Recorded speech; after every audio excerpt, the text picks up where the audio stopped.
وعلیکم السلام ورحمۃ اللہ۔ بسم اللہ الرحمن الرحیم۔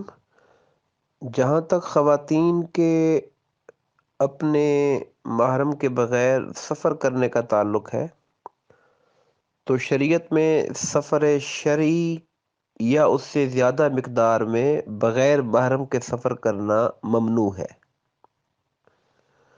اب سفر شرعی کیا ہوتا ہے؟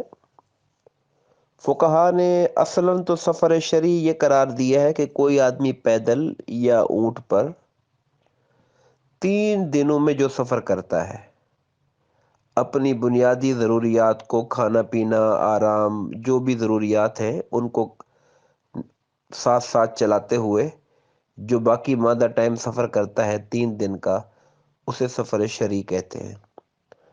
اب 3 دنوں میں کتنا سفر ہو سکتا ہے، اس کے اوپر فقہا کے درمیان اختلاف رائے موجود ہے، مگر جو زیادہ محتاط بات ہے وہ یہ ہے کہ 82 سے لے کر 93 تک، 82 سے 93 کلومیٹر تک کے درمیان میں مختلف علماء کے اقوال ہیں کہ 93 کلومیٹر تک کا جو سفر ہے اس سے کم ہے تو بغیر محرم کے خاتون کر سکتی ہے، اس سے زیادہ ہے تو ممنوع ہے۔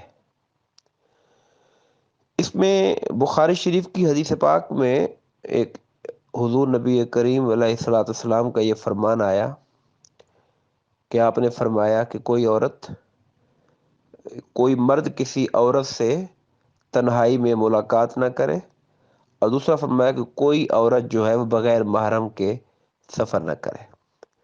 جب آپ نے یہ فرمایا تو ایک شخص آپ کے سامنے بیٹھا ہوا تھا، تو اس نے کہا کہ یا رسول اللہ صلی اللہ علیہ وسلم، میری بیوی تو حج کے سفر پر گئی ہے اور میں نے اپنا نام جہاد کے لیے لکھوایا ہوا ہے، تو پھر میں کیا کروں؟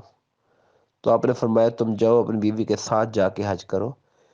دونوں اپنی اپنی جگہ پر نیک کام پہ تھے، یہ جہاد پر تھے، مگر آپ نے جہاد سے ان کو ایگزمپٹ کیا، ان کا نام نکالا، اور چونکہ بیوی بغیر محرم کے تھی تو وہاں پر بطور محرم ان کے ساتھ حج کرنے کا حکم دیا ہے۔